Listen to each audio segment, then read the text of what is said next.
మనం చూస్తూ ఉన్నాము. నేను ఒక చిన్న ఒక విషయం చెప్పాలనుకున్నాను. ఒక అతను ఉన్నాడు, అతని పేరు జోసెఫ్. ఆ జోసెఫ్ ఏ ఊరంటే సింగపూర్. అతను చిన్నప్పటి నుంచే సిగరెట్లు అమ్మటము, తర్వాత అయ్యి అమ్మటము బాగా చేశాడు.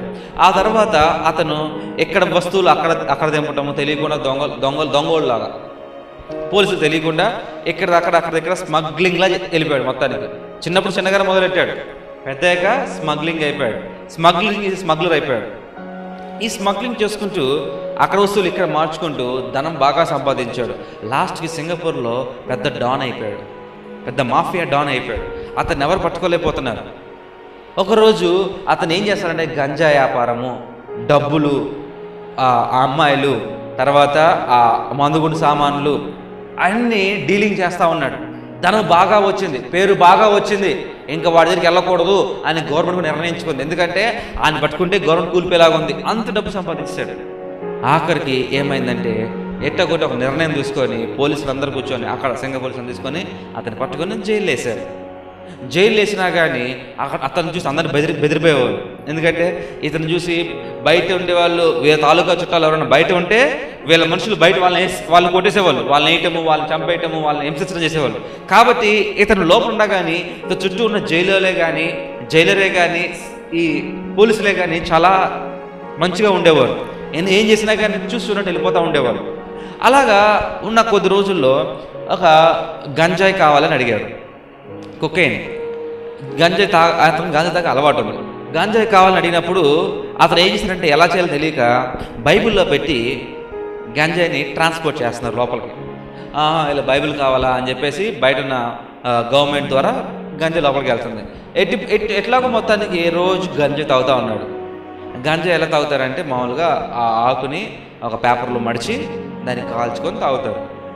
అట్లాగే ఇతను కూడా చేస్తూ ఉన్నప్పుడు ఆ లాస్ట్కి అంత గంజాయి కొకైన్ మొత్తం అయిపోయింది, ఏం చేయలేకపోతున్నాడు. ఆఖరిగా ఏం చేశాడంటే ఇంకా పేపర్ చింపి ఇంకా గంజాయి తెద్దాంలే, గంజాయి ఉంటుందిలే అని చెప్పేసి ఆ పేపర్ తీసి చుట్టి దాంట్లో గంజాయి అద్దరిని చూస్తే గంజాయి లేదు.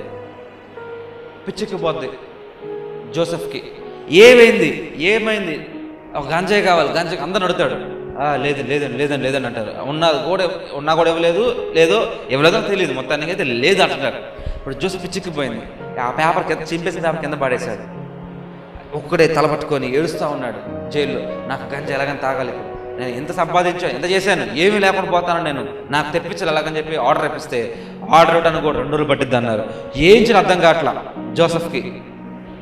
కూర్చొని ఏడుస్తున్నప్పుడు ఆ చింపిన పేపర్ ఏంటో చూద్దామని తీశాడంట టైంపాస్గా. అక్కడ సాల్ ఆఫ్ టార్సస్, ఆ సౌలు గురించి రాయబడతా ఉంది. సౌలు అంటే పౌలుగా దేవుడు అభిషేకించబడే ముందు అసలు సౌలు ఏం చేసేవాడు, ఈ పౌలు అనే వ్యక్తి ఏం చేస్తూ ఉన్నాడనే కథ ఉన్నదంట. ఈ కథ ఉన్నప్పుడు చదువుదామని చెప్పి చూస్తే పౌలుని కూడా దేవుడు చెరసాల నుంచి విడిపించినట్లు అక్కడ కనపడతా ఉంది. టార్సస్ అనే ప్రాంతంలో పౌలుని వారు జైల్లో బంధించారు. ఏంటి జైల్లో నేను కూడా జైల్లో బంధించడం ఏంటి, ఈ రెండు సంబంధం ఏంటి అని చెప్పేసి వెనక చుట్ట మొదలెడితే పేపర్లు కట్ అయిపోయినాయి, పేపర్లు లేవు. అప్పుడు వెంటనే జైలుకి పిలిపించిన కొత్త బైబిల్ కావాలి, వెంటనే కావాలి అనగానే లేదంటే ఉన్న వాళ్ళ బైబిల్ తీసుకొని చదవటం మొదలెట్టాడు మొత్తం బైబిల్ అంతా. ఆ పౌలు గురించి, పౌలు జీవితం ఏంటి, ఎక్కడ ప్రారంభమైంది, ఎలా అంతరించింది, ఆయన చేసిన క్రియలేంటి, మొత్తం పత్రికలేంటి, మొత్తం చదవసాగాడు. ఆ చదివి లాస్ట్కి కొత్త నిబంధనలో అన్ని పత్రికలు చాలా వరకు రచించబడింది పౌలు భక్తుడే. కొత్త నిబంధనలు అనేక పత్రికలు, అనేక గ్రంథములు రచించింది పౌలు భక్తుడే. ఆ పత్రికలు అన్ని చదివి ఇదా సంగతి ఇంకా తెలుసుకోవాలని చెప్పేసి ముందుకెళ్ళి యోహాన్ పత్రికలు, తర్వాత అటు వెళ్ళి కొరింథీయులకి అన్ని చదువుకుంటూ, గలతీ, ఎఫెసీయులకి చదువుకుంటూ, ఆ ప్రాణంగా చదువుకుంటూ, అర్థం కాకపోయేసరికి ఇంకా మత్తయి, మార్కు, లూకా చదువుకుంటూ ఇదా దేవుని ప్రేమ. మరి సౌలు వంటి వాడినే దేవుడు క్షమించాడే, నేను ఎవరిని ఉట్టిగా చంపలేదే, అటువంటి సౌలు క్రైస్తవులను తెలిసి క్రైస్తవులు హింసించాడే, నా పని చేయలేదు అంటే అతనికన్నా నేను పర్లేదనమాట. నేను మోకరించి ప్రార్థిస్తాను, దేవుడు నన్ను తప్పక విడిపిస్తాడు అని చెప్పేసి ఆ జైల్లో మోకరించి ప్రార్థన సాగాడు. ప్రార్థన చేస్తూ ఉండగానే కొన్ని సంవత్సరంలో అవ్వగానే అతనికి జీవిత ఖైదీ పడింది. అంటే కొన్ని ఊర్లలో జీవిత ఖైదీ 14 సంవత్సరాలు కాదు, మన భారతదేశంలో ఉండే జీవిత ఖైదీ 14 సంవత్సరాలు ఎట్లాగా ఉంటుందో సింగపూర్లోను చైనాలోను అట్లా ఉండదు. చైనాలో ఉరితీస్తారు. దాదాపు ఇండియాలో 4కి 5కి తప్ప సంవత్సరానికి ఎక్కువ ఉరితీయకూడదని ఉంది, ఒక లా ఉంది. అట్లాగే చూసుకుంటే చైనా, సింగపూర్ చూసుకుంటే దాదాపు సంవత్సరానికి 4,000 మందిని ఉరితీస్తారంట. ఏమేన్ చైనా ప్రదేశంలో దాదాపు ఆడవారిని చూడక మగవారిని చూడక సంవత్సరంకు 4,000 మందిని ఉరితీస్తారంట.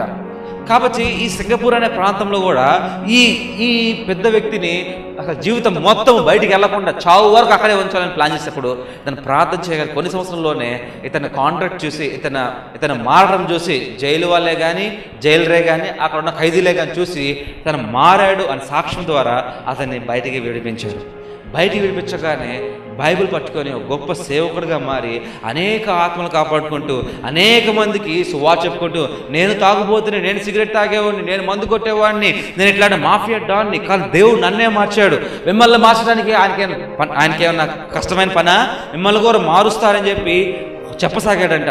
అతని చర్చ్లో ఈరోజు కొన్ని వేల మంది కూర్చుంటున్నారు. ఈరోజు ఆమేన్. 10 మంది 20 మంది మనలా కాదండి, వేల మంది కూర్చుంటున్నారు ఆయన సర్వీస్లో. పెద్ద ఆడిటోరియంలా ఉంటుంది అది. ఆయన వాక్యం విన్నారు. దేవుడు అటువంటి వారిని కూడా దేవుడు ఆయన సేవకి వాడుకుంటాడు. దేవుడు సేవకు వాడుకోవాలంటే వాళ్ళ క్వాలిఫికేషన్ అక్కర్లేదు, వారు ఇలా ఉండాలి అలా ఉండాలని అక్కర్లేదు. పౌలు భక్తుని ఎలా అయితే వాడుకున్నాడో అంతకన్నా గొప్పగా ఈరోజు ఆ జోసెఫ్ అనే వ్యక్తిని వాడుకున్నారు. కావాలి ఒకసారి మీరు గూగుల్ చేయండి, ఒకసారి నెట్ ఓపెన్ చేసి సింగపూర్లో జోసెఫ్ గురించి, ఆ మాఫియా డాన్ గురించి చదవండి. అతని ట్రాన్స్ఫర్మేషన్ ఎలా జరిగింది మొత్తం కనపడుతూ ఉంటుంది. ఆయన చేసిన పనులేంటి, ఆయన ఎలా ఉన్నాడు, ఇప్పుడు ఆయన చర్చ్ ఎలా ఉంది, ఆయన చర్చిని చూడండి ఎలా ఉంది అసలు. బాబా గమనించండి. మరి మనం ఎందుకు ఆ పని చేయలేకపోతున్నాం? మనం ఎందుకు అంత గొప్ప పని చేయలేకపోతున్నాం? దేవుని చిత్తం లేకనా, లేదా దేవుని మన పట్ల చిత్తం జరిపించలేదని మనం బాధపడుతున్నామా? జోసెఫ్ పట్ల చేసిన దేవుడు, అపోస్తలుడైన పౌలు పట్ల చేసిన దేవుడు మన పట్ల చేయట్లేదు. అంటే మనకి కెపాసిటీ ఉంది కానీ మనం దాన్ని పరిపూర్ణంగా వాడుకోవట్లేదు. చర్చ్కి వెళ్ళటం అంటే వెళ్ళి కూర్చొని ఆరాధించుకొని రావటం కాదండి. చర్చ్కి వెళ్ళటం అంటే మిమ్మల్ని మీరు మార్చుకోవటము, మిమ్మల్ని మీరు రీఛార్జ్ చేసుకోవటము. ఎప్పుడైనా మనము దేవుని సన్నిధిలోకి వెళ్ళి రీఛార్జ్ అవ్వకుండా బయటకు వస్తే అది మీకే నష్టము. ఎక్కడ రీఛార్జ్ బాగా జరుగుతుందో అక్కడ వెళ్ళాలి. ఫర్ ఎగ్జాంపుల్, మనం ఒక మొబైల్ ఫోన్ కొట్టినప్పుడు దీని బ్యాటరీ బ్యాకప్ బాగుంటుందా, సౌండ్ బాగా వస్తుందా, దీని ఫీచర్లు బాగున్నాయా అని చూసుకొని వెతుకొని కొంటామే, ఏమి కాదా? కొంటామే. లేదా బట్టలు కొన్నప్పుడు ఈ మెటీరియల్ మంచిగా ఉందా, మంచిదేనా, చీక్కుపోద్దా, ఎలిసిపోద్దా, త్వరగా పాడైపోద్దా, రంగు పోద్దా అని 4-5 సార్లు వెతుక్కుంటామే. అరే ఒక పెళ్లి సంబంధం చూస్తే ఒక ఆడమ్మాయి మగవాడినే కానీ మగవాడు ఆడమ్మాయినే కానీ 10 సార్లు చూసి 10 రకాలుగా ఇన్వెస్టిగేషన్ చేసి అన్ని రకాలు చూసే మనం చేసుకుంటామే. మరి ఆత్మీయ సంబంధమైన దేవుని కొరకు ఎక్కడ బాగుంటుందని ఎందుకు పరిశీలించము? ఎందుకంటే ఒక గుడ్డి నమ్మకం అండి. ఎక్కడికి వెళ్తే దేవుడేగా, నేను దేవుడి దగ్గరికి వెళ్తాను అని ఒక నమ్మకం ప్రతి ఒక్కరూ. మరి అట్లాంటి అనుకున్నప్పుడు మనం చూసుకున్నట్లయితే ఈ దూరంలో వెళ్తా ఉన్నప్పుడు మొట్టమొదటి బిషప్లు 6 బిషప్లు ఎన్నికయ్యబడ్డారండి. బైబిల్లో 6 బిషప్లుగా ఎన్నికబడ్డారు. వారిలో ఒకానొక వ్యక్తి తిమోతి, తీతు, స్టెఫాను. వీరు హతసాక్షులుగా మారిన వ్యక్తులు. స్టెఫాను మొట్టమొదటి క్రైస్తవ హతసాక్షి. క్రైస్తవుడిగా ఉండి మొట్టమొదటి హతసాక్షి అయింది ఎవరండి? స్టెఫాను. చదువుకున్నట్లుగానే అట్లాగనే అతను ఒక బిషప్గా చూస్తూ ఉన్నాము, అతను ఒక గొప్ప కాపరిగా చూస్తూ ఉన్నాము. ఈరోజు హతసాక్షులు ఎవరవుతున్నారండి అని చూస్తే ఏమీ లేని, అర్హత లేని, ఏంటండి పెద్ద అర్హత, గొప్పతనము, డబ్బు, ఇబ్బందులు అన్నీ ఉండి అవన్నీ లేని వారే హతసాక్షులుగా మారుతున్నారు. కానీ గొప్ప దేవుని కోసం నిజంగా బలంగా పోరాడేవారు వాళ్ళే హతసాక్షి అవుతున్నారు. కానీ మిగతా వాళ్ళు హతసాక్షి అవ్వట్లేదండి. ఇవాళ ఎందుకు మీరు నేను హతసాక్షి అవ్వట్లేదు? మీరు నేను వాళ్ళ హతసాక్షి అవ్వట్లేదు. స్టెఫాన్ ఎందుకు అయ్యాడు? మీరు ఎందుకు అవ్వట్లేదు? అక్కడ చండీగఢ్లోనూ ఆ ఒరిస్సాలోనే ఆ పాస్టర్లు ఎందుకు హతసాక్షి అవ్వబోతున్నారు? మీరు ఎందుకు హతసాక్షి అవ్వట్లేదు? ఆ లిబియాలోను లేకపోతే ఈజిప్ట్లోను ఎందుకు వారే హతసాక్షిగా ఉంటున్నారు? ఎందుకు? దానికి సమాధానం తెలుసా అండి? మనం దేవుని కొరకు గట్టిగా నిలబడట్లేదు. వారు దేవుని గట్టిగా నిలబడ్డారు కాబట్టి వారు దేవుని కొరకు గట్టిగా నిలబడ్డారు కాబట్టి అపోజిషన్ గట్టిగా ఉన్నా కానీ వారు తగ్గలేదు. ఈరోజు మనం గట్టిగా నిలబడలేకపోతున్నాం మన గవర్నమెంట్ దగ్గర. ఎందుకు? మన హతసాక్షి భయం. మనం అందరం కలిసి నిజంగా హతసాక్షిగా ముందుకు పోతా ఉంటే దేవుడు గొప్ప ఆశీర్వాదం మనకి ఇస్తూ ఉంటాడు. హతసాక్షి ముందుకెళ్తే చనిపోయినా పర్లేదు. ఎందుకు అవ్వట్లేదంటే అది మనలో ఉన్న లోపం. స్టెఫాన్ ఎందుకు అయ్యాడంటే అతని గొప్పతనం. హల్లెలూయా. మరి యోసేపు కథ చూసుకున్నాం కదా, జోసెఫ్ కదా, ఇతను ఒక సాక్షిగా ఉన్నప్పుడు కూడా ఈరోజు అతన్ని ఎవరే పట్టుకోలేకపోతున్నారు. మాఫియా డాన్, గవర్నమెంట్ అతన్ని రిమైండ్ పంపించేసింది, అతన్ని ఏం చేయలేకపోతున్నారు. దేవుని కృప అటువంటి వారి మీద ఉన్నది. ఇంకా చాలామంది ఉన్నారు. మొన్న ఒక విషయము, బిల్లీ గ్రహాం వాళ్ళ కొడుకు ఫ్రాంక్లిన్ గ్రహాం అంటున్నాడు, ఈ హతసాక్షులు, ఈ చర్చిలు కూల్చివేయట, ఇట్లా పీకలు తెక్కువటం అన్నిటినీ ఆపాలి అంటే మన క్రైస్తవులు కూడా పాలిటిక్స్లోకి అడుగు పెట్టాలి అంటున్నారు. ఎందుకు పాలిటిక్స్ అడుగు పెట్టాలంటే ఆ పాలిటిక్సే గవర్నమెంట్ని కంట్రోల్ చేస్తుంది. మనము కూడా ఒక పాలిటిక్స్లో అడుగు పెట్టాలి. ప్రతి ఒక్క క్రైస్తవ నాయకుడు ఒక రాజకీయ నాయకుడుగా కూడా ఉండాలి. అప్పుడు దేశానికి మంచి లాభం జరుగుతుంది. అవును, ఈ రోజున మనం ఆ స్థితిలో లేము. అపోస్తలుడైన పౌలు ఆ స్థితిలో ఉన్నాడు. ఆ రోజు స్టెఫాన్ ఆ స్థితిలో ఉన్నాడు. మన స్థితిలో లేము అంటే మనం ఇంకా వెనకబడి ఉన్నామన్నమాట. ఆమేన్, హల్లెలూయా. ప్రతి ఒక్కరు దయచేసి గమనించండి, ఎవరైనా సువార్త చెప్పాలి. ఎవరికైనా సరే సువార్త చెప్పి ఒక ఆత్మనైనా మనము కాపాడాలి. ఈ దేవుడు జోసెఫ్ వంటి వాటినే గొప్ప పరిచారకుడిగా మార్చినప్పుడు మమ్మల్ని మార్చడానికి ఆయనకి ఏమైనా పెద్ద కష్టతరమా అంటే కాదు. ఈ కెన్ యూజ్ యూ.